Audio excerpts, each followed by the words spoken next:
आदरणीय श्री गगन कुमार थापाज्यूलाई आफ्नो भनाइ राखिदिनु हुनको लागि हार्दिक अनुरोध गर्दछु।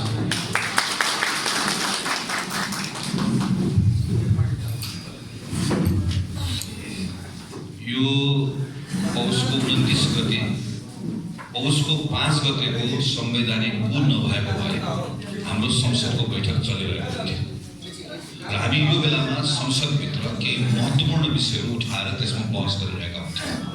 दुईटा कुरा हामीले उठाउने तयारी गरिरहेका थियौँ। एउटा कोरोनाको खोपको बारेमा, हामीलाई कतिपय विषयहरू बडो सहज लागेको छ, सहज बनोस् भगवान्सँग प्रार्थना गर्छु। तर हामीहरूसँगै काम गरेको दिपकजीलाई पनि याद होला, हामीहरूसँगै विष्णुजीलाई याद होला, नेपाल विद्यालयसँग काम गरेको हाम्रो साथी 35 वर्षको साथी, हिजो पार्टीको क्षेत्रीय सचिव बागलुङको साथीको हिजो दिउँसो स्वर्गवास भयो कोभिडको कारणले गर्दा। यो हामीले कति कुरा थाहा पाएका छौँ, कति कुरा थाहा पाएका छौँ, कति सहज लागेको छ, तर हामीले यो हाम्रो बिचबाट गइसकेको छैन, सकिसकेको छैन र जबसम्म खोप हामीले प्राप्त गर्न सक्दैनौँ कुनै न कुनै रूपमा यो फेरि बौलेर आउने सम्भावना रहन्छ। त्यसले खोपका निम्ति हामीलाई 20औं अरब पैसा लाग्छ। पैसाको जोगो कहाँबाट गर्ने, त्यसको व्यवस्थापन कसरी गर्ने, सरकारको तयारी के छ, यो विषयमा जमेर संसदमा छलफल गर्नुपर्छ भनेर हामीहरू तयारी गरिरहेका छौँ। अर्को विषय भनेको गएको वर्षमा भएको 8-9 महिना लामो बन्दाबन्दीले गर्दा कैयौं मान्छेहरू सडकमा आइदिएका छन्। तपाईहरुको वरिपरि तपाईँ देख्नु, तपाईँ आफै पनि कति प्रभावित हुनुहुन्छ। सानो सबैभन्दा बढी हेर्यो भने ज्याला गर्ने मजदुर प्रभावित भएको छ। सानो व्यवसाय गर्ने मान्छे अझ बढी प्रभावित भएको छ। सानो व्यवसाय गरेको छ, सानो पसल चलाएको छ, सानो व्यापार गरेको छ मान्छे सडकमा आइपुगेको छ। घर भाडा तिर्न नसकेर आइपुगेको छ, ब्याङ्कको ऋण तिर्न नसकेर आइपुगेको छ। किसानहरू त्यतिकै मर्कामा परेका छन् गएको वर्ष। यो सबै कुरामा पुनर्स्थापित कसरी गर्ने?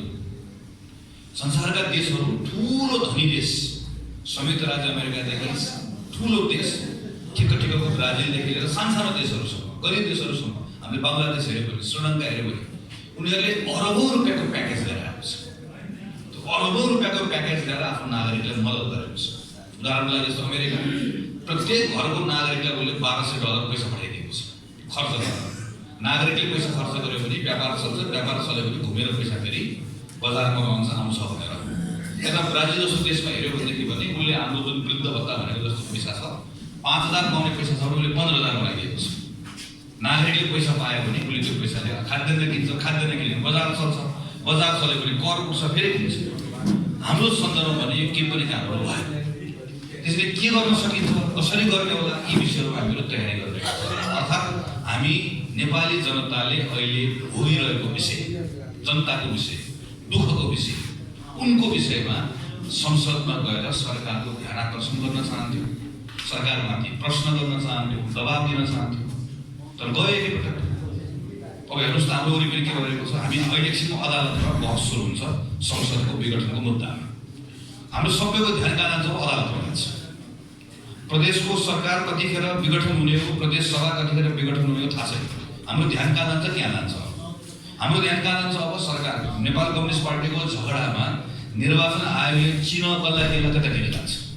हाम्रो ध्यान सबै विषयमा, अर्थात् नेपाली जनताको दुःखको विषयबाट हाम्रो सबै ध्यान कहाँ जाने भयो भने हामीले जुन विषय हाम्रो विषय नै हुन्थेन, जुन विषयमा हामीले छलफलै गर्नु पर्थेन, जुन विषयमा हामीले चर्चा नै गर्नुपर्ने थिएन, एकैपटक जनताको विषयबाट हामीलाई त्यो ठाउँमा पुर्यायो। यसैलाई भन्नु हो हामीलाई प्रतिगमन भनेर भन्ने यसैलाई हामीलाई पछाडि फर्दै अनावश्यक ढङ्गले पछाडि फर्दै। र यो जुन घटना भयो, यो घटना पौष 5 गतिको घटना, त्यस कारणले गर्दा हामीले के भन्यो, यो प्रतिगामी पनि छ, यो असंवैधानिक पनि छ, यो बदनीयतपूर्ण पनि छ। यसले देशलाई ठुलो षड्यन्त्रमा लिएर गएको छ, यसले अँध्यारो सुरुतर्फ देशलाई लिएर गएको छ। त्यसैले यसलाई नसच्याइकन अरू कुनै पनि विकल्प छैन। यसलाई हामीले असंवैधानिक भनेको, यसलाई हामी त्यतिकै असंवैधानिक भनेको होइन। 2047 सालमा कृष्णप्रसाद भट्टराईको नेतृत्वमा संविधान बनाउँदै गर्दा त्यो बेलामा हाम्रो अनुभवले हामीलाई के सिकाएको थियो भने संसदीय व्यवस्था जस्तो छ त्यस्तै संसदीय व्यवस्था नेपालमा पनि हामीले लिएर त्यो अनुरूप काम गर्यौँ भने नेपालको राजनीतिक स्थिरता पनि रहन्छ, नेपालले विकास पनि गर्छ। हामीले त्यही व्यवस्था लिएर संविधानमा राख्यौँ। हाम्रै पार्टी नेपाली कांग्रेस भित्र झगडा हो संसदीय दलमा, संसदमा। पार्टीको सभापति प्रधानमन्त्रीले ल्याउनुभएको प्रस्ताव पारित भएन। नभएपछि गिरिजा प्रसादले गिरिजाहरूले संसद विघटन गर्नुभयो। त्यो विघटन सही थियो कि गलत थियो? इतिहासले त्यसको मूल्याङ्कन गरिसक्यो। विघटन गलत थियो। जनताले चाहिँ हामीलाई दण्डित गरे, तर विघटन संविधान सम्मत थियो। कहिलेकाहीँ के हुन्छ, विषय राजनीतिक हिसाबले गलत हुन्छ, जनतालाई चित्त बुझ्दैन, तर कानुनको हिसाबले फेरि गर्न पाइन्छ।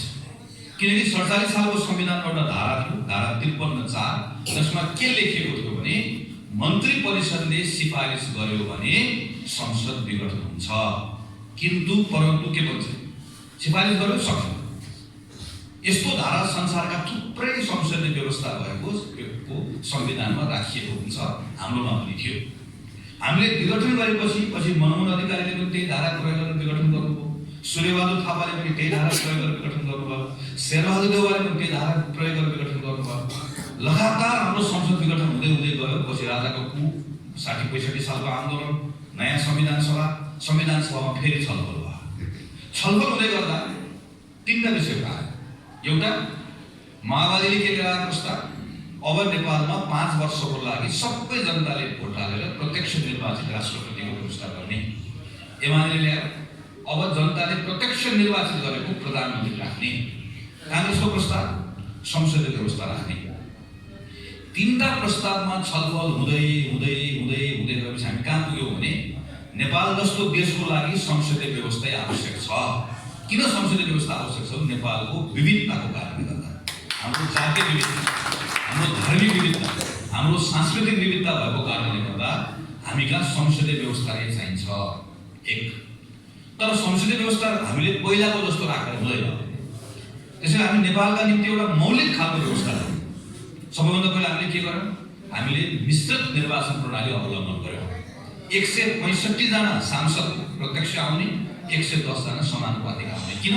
हामीलाई मधेसी पनि चाहिएको छ, हामीलाई मुस्लिम पनि चाहिएको छ, हामीलाई दलित पनि चाहिएको छ, हामीलाई महिला पनि चाहिएको छ। सबै चाहिएकोले गर्दा हामीले समानुपातिक पनि राख्यौँ, प्रत्यक्ष पनि राख्यौँ। यतिले मात्र पुग्दैन। प्रधानमन्त्री एकपटक निर्वाचित भएपछि 2 वर्षसम्म अविश्वासको प्रस्ताव ल्याउनै नपाउने। संसारको एउटा पनि संविधानमा यस्तो व्यवस्था हुँदैन। हाम्रो संविधान पढ्ने मान्छे छक्क पर्छ, कहीँ पनि हुँदैन। 2 वर्षमा अविश्वासको प्रस्ताव ल्यायो भने पनि, त्यसपछि ल्यायो भने पनि वैकल्पिक प्रधानमन्त्रीको नाम सहित ल्याउनु पर्ने। त्यो फेल भए पनि फेरि अर्को 1 वर्ष ल्याउन नपाउने, कहीँ पनि हुँदैन। यस्तो व्यवस्था गरेर जब हामी संविधानमा लेख्दै गयौँ, लेख्दै जाँदै गर्दा हामीले के भन्यो भने अब 5 वर्ष संसदको आयु रहन्छ। प्रधानमन्त्री बहुमत प्राप्त गरेको प्रधानमन्त्रीले भङ्ग गर्न पाउँदैन। खालि एउटा यस्तो अवस्था आउन सक्छ जुन अवस्थामा संसदले सरकारै नबनाउनु पनि सक्छ। उदाहरणको लागि संसदको चुनाव भयो, एउटा कुनै पनि दलले बहुमत ल्यायो, 2टा दल मिलेर सरकार चलाऊ भनेर भन्दै गर्दा 2टा दल पनि मिल्न सकेन। ठुलो दललाई चलाउन दिउँ त भन्दै गर्दा उनले पनि बहुमत पुर्याउन सकेन। त्यसपछि एउटा व्यक्ति कोही प्रधानमन्त्री हुन सक्छ कि त्यसलाई मौका दिउँ न त भन्दै गर्दा व्यक्तिले पनि बहुमत पुर्याउन सकेन भने संसद हुन्छ, सरकार बन्दैन। यस्तो अवस्था कुनै बेला आउन सक्छ है भनेर जम्मा एउटा त्यो अवस्थाको लागि हामीले संसदमा यो व्यवस्था गर्यौँ। यति कुराको लागि अहिले हेर्नुहोस् त, हाम्रो संसदभित्र प्रधानमन्त्री केपी शर्मा ओली कुन धाराबाट प्रधानमन्त्री बन्नुभएको? Nepal Communist Party Emale, Nepal Communist Party माओवादी, उपेन्द्र यादवजीको फोरम, त्यो बेला उहाँको पार्टी जे नाम थियो, यो पार्टीहरू मिलिकन संयुक्त सरकार बन्यो। यो सरकार यदि प्रधानमन्त्रीको सरकार चलेन भने अब हाम्रो संसदको ठुलो दलले पहिला सरकार चलाउने मौका पाउँछ। त्यो ठुलो दलले चलाउन सकेन भने 2टा दलले मौका पाउँछ, ठुलो दलले मौका पाउँछ। त्यो ठुलो दलले पनि सकेन भने त्यसपछि मैले मौका पाउँछु भनेको प्रत्येक सांसदले मौका पाउँछ। जुनसुकै सांसदले पनि यदि मैले बहुमत पुर्याउन सक्छु भनेर राष्ट्रपतिका लिएर गयो भने उसले प्रधानमन्त्री हुने मौका पाउँछ। क ख ग घ गरेर प्रष्टसँग संविधानमा सबै कुरा लेखेको छ। यो अहिले तपाईँ मैले बोलेको सुन्नु भएको छ। तपाईँले केही दिन अगाडि सुभाष नेमाङको एउटा भिडियो हेर्नु। सुभाष नेमाङ अहिले जहाँ लुकेर बस्नु भएको भए पनि हिजो संविधान सभाको अध्यक्षको रूपमा अहिले मैले जे कुरा भनेको उहाँले पनि त्यही कुरा भन्नुभयो। किन भन्नुभएको? किनकि यो कुरा हामीले बडो लामो छलफल गरेर हाम्रो संविधानमा लेखेको। यसरी संविधानमा लेखेको कुरा पनि प्रधानमन्त्रीले गर्छन् अनि गरेको कुरालाई अदालतले सदर गर्छ। अनि यो ठिक हुन्छ भनेर हामीले भन्यौँ र मान्यौँ भने अहिले निर्वाचन होइन, यो निर्वाचनभन्दा महत्त्वपूर्ण कुरा हाम्रो संविधान गयो र संविधान उध्रने कुरा एकपटक सुरु भइसकेपछि त्यो रोकिँदैन। त्यसपछि उहाँको प्रदेश जान्छ, अनि त्यस पछाडि कहाँ जान्छ, त्यसपछि अलिक पछाडि गइसकेपछि अब किन गर्नु पर्यो संसदको चुनाव, अब अरू विषयमा चुनाव गर्नु, जनमत सङ्ग्रह गर्नु, यतातिर जान्छ। त्यसैले अहिले विषय संसदको पुनर्स्थापना हो कि होइन भन्ने विषय होइन। अहिलेको विषय भनेको संविधानको पुनर्स्थापना हो कि होइन भन्ने अहिलेको विषय, सबभन्दा मूल विषय। हामी यो संविधानको पुनर्स्थापना चाहन्छौँ कि चाहँदैन? गिरिजा प्रसाद कोइरालाको नेतृत्वमा हामीले बनाएको संविधान, सुशील कोइराला शान्ति प्रक्रिया, सुशील कोइरालाको नेतृत्वमा हामीले संविधान बनायौँ, शेरबहादुरको नेतृत्वमा निर्वाचन सम्पन्न गर्यौँ। हामी हार्यौँ, चुनाव त कहिले जितिन्छ कहिले हारिन्छ, हारलाई स्वीकार गरेकै छौँ। 5 वर्षको लागि नेपाल कम्युनिस्ट पार्टीको सरकार छ। अनि हामी अहिले हाम्रो नेतृत्वमा बनाएर यहाँसम्म आएको संविधान, यो संविधानलाई धुजा पार्ने च्यात्ने काम यत्रो ठुलो षड्यन्त्र अपराध हुन्छ भने त्यसलाई काङ्ग्रेसले प्रतिरोध नगर्ने कुरै छैन। प्रतिरोध गर्ने, रोक्ने, सचिनको लागि बाध्य बनाउने हो। अघि नै समुदाय सुशीलले भन्नुभयो कि संविधानभित्र हाम्रा पनि असन्तुष्टिहरू छन्। नेपाली काङ्ग्रेस आफैले अहिले संशोधनका निम्ति पहल गरिरहेको छ। यही प्रदेश नम्बर 2 का कतिपय मान्य सदस्यहरू, यहाँका हाम्रो साथीहरू सबैजना लागेको छलफल भइरहेको छ। संविधानभित्र यो हामीले बनाएको संविधान कसरी बनाएका छौँ कि जनताको असन्तुष्टिहरू छन् भने ती असन्तुष्टिहरूलाई सम्बोधन गरेर संविधान संशोधन गर्दै जान पाइन्छ, गर्दै जाने। यसै गरिकन हाम्रो अनुभवले प्रधानमन्त्रीलाई संसद विघटन गर्न दिन पर्ने व्यवस्था पो गर्नुपर्ने रहेछ भने पनि भोलि गएर संविधान संशोधन गर्न पाइन्छ। त्यसको पहिला संविधान संशोधन गर्नु, संविधान संशोधन गरेर प्रधानमन्त्रीले चाहेको बेलामा संसद विघटन गर्न पाउने कुरा बनाउनु, अनि बल्ल संविधान कायम आउँछ। होइन भने त के हुन्छ? मान्नुहोस् चुनाव भएर आइसके पछाडिको नयाँ प्रधानमन्त्रीले पनि 5 महिनामा संसद भङ्ग गर्दै पनि हुन्छ, 6 महिनामा संसद भङ्ग गर्दै पनि हुन्छ। यदि अहिले यसलाई हामीले लिएर गयो भने त्यसको देश चुनावमा जाँदैन, चुनावमै जान्छ देश। पार्टीको कोही साथी अल्मलिनु पर्छ, देश चुनावमा जान्छ। तर कुन बाटोबाट जान्छ? संसद पुनर्स्थापना हुन्छ र पुनर्स्थापित संसदले फेरि देशलाई चुनावमै लिएर जान्छ। किन चुनावमा लिएर जान्छ भने अब पुनर्स्थापित संसदभित्र शासन गर्ने अधिकार पाएको दल नेपाल कम्युनिस्ट पार्टी फुटेर चोइटा भइसके पछाडि यो संसदले सरकार बनाउने दललाई म्यान्डेट दिएको छ। त्यो म्यान्डेट सक्यो, नयाँ म्यान्डेट त खोज्नै पर्यो। नयाँ म्यान्डेट खोज्न कहाँ गइन्छ? चुनावमै गइन्छ, जाने चुनावमै। तर चुनावमा जाने बाटो चाहिँ सही बाटोबाट जाने, गलत बाटोबाट जाने। सही बाटोबाट जाँदै गर्दा संविधान जोगिएर संविधानलाई जोगाएर त्यो ठाउँमा लिएर जाने। त्यसैले म पार्टीको साथीहरूलाई आग्रह गर्छु, यो बेलामा कोही अल्मलिनु पर्दैन। तल्लो कमिटीका साथीहरू, पार्टीको कमिटीका साथीहरू, गाउँ कमिटीका साथीहरू, वडाका साथीहरू, सांसदजीहरू, जनप्रतिनिधिहरू जनताको बिचमा जानुहोस्। जनताको बिचमा गएर पहिला बताउनुहोस्, प्रधानमन्त्री केपी शर्मा ओलीले गर्नुभएको यो काम असंवैधानिक काम हो, अनधिकृत काम हो, अवैधानिक काम हो, यो बदनियतपूर्ण छ। राष्ट्रपति विद्यादेवी भण्डारी पनि अपराधको साझेदार हुनुहुन्छ। उहाँको मिलोमा तपाईँको ठुलो षड्यन्त्र गरिएको छ। यो षड्यन्त्रका विरुद्धमा नेपाली काङ्ग्रेस छ। 1 यो बताउनुहोस्। 2 यो अपराधको नेतृत्व प्रधानमन्त्रीले गर्नुभएको अवस्था पनि यसको साझेदार र यसको मध्यस्थी सिङ्गो नेपाल कम्युनिस्ट पार्टी हो। नेपाल कम्युनिस्ट पार्टीले यत्रो ठुलो म्यान्डेट पायो र नेपाल कम्युनिस्ट पार्टीले आज सिङ्गो जनताको अपमान गरेको छ। पुष्पकमल दाहाल, माधव नेपाल पानीमाथि ओला हुनुहुन्न। पुष्पकमल दाहाल र माधव नेपालको समूहले नेपाल कम्युनिस्ट पार्टीभित्र यत्रो ठुलो एकपछि अर्को संविधान कुल्चने हरकत प्रधानमन्त्रीले गरिरहँदै गर्दा त्यसको प्रतिरोध गर्नुभएको भए आज यस्तो अवस्था आउँदैन थियो।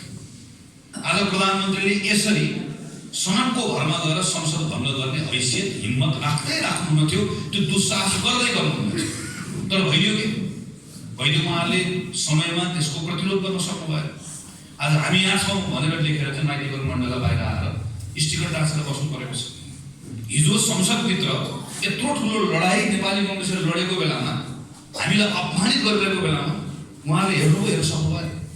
म अहिले पनि सम्झन्छु त्यो दिन जतिखेर राष्ट्रपतिका बारेमा संसदमा उभिएर नेपालको राष्ट्रपति अब राष्ट्रपति रहनु भएन, अन्त बडा महारानी गइबस्छु, रोक्नुहोस् भनेर भन्दै गर्दा नेपाल कम्युनिस्ट पार्टीको साथीहरू गिज्याएर बसे। आज त्यही राष्ट्रपतिले बडा महारानी हुँदै गर्दाको सबभन्दा बढी ठुलो मूल्य उहाँले चुकाउनु परेको छ। यो संसदमा सभामुख हुनुहुन्छ, उपसभामुख नभइकन संसदको बैठक चल्न दिनु हुँदैन भनेर हामीले संसद घेर्ने काम गर्यौँ। तर प्रचण्ड माधव नेपालले के गर्नुभयो? त्यो बेलामा प्रधानमन्त्रीलाई साथ दिनु। आज के भयो? आज उपसभामुख नहुँदै गर्दाखेरिको मौका छोपेर संवैधानिक परिषद समिति अध्यादेश घेराएर एकपछि अर्को नियुक्ति गर्नु। निर्वाचन आयोग गठन गर्दै गर्दा बहालवाला सचिव सामान्य प्रशासन मन्त्रालयको सचिवलाई लिएर गएर रातारात निर्वाचन आयोगको प्रमुख आयुक्त बनाउनु। हामीले के भन्यौँ? रोक्नुहोस् यसलाई, तपाईँलाई घाटा पर्छ। आज मेरो सूर्य चिन्ह लग्यो भने आधी बेरी आउँछ भनेर प्रचण्डले भाषण गर्दै गर्दा म सम्झिन्छु त्यो दिन। त्यो बेलामा संवैधानिक निकायमाथि यत्रो हस्तक्षेप हुने कुरा रोक्नुपर्छ भन्ने काङ्ग्रेसको कुरालाई सुनिएको भए आज निर्वाचन आयोगतिर गएर रोएर गएर निवेदन गरेर हामी यहाँ छौँ भन्दै जानु पर्दैन थियो। यो अवस्था किन आयो? यो अवस्था उहाँकै कारणले गर्दा।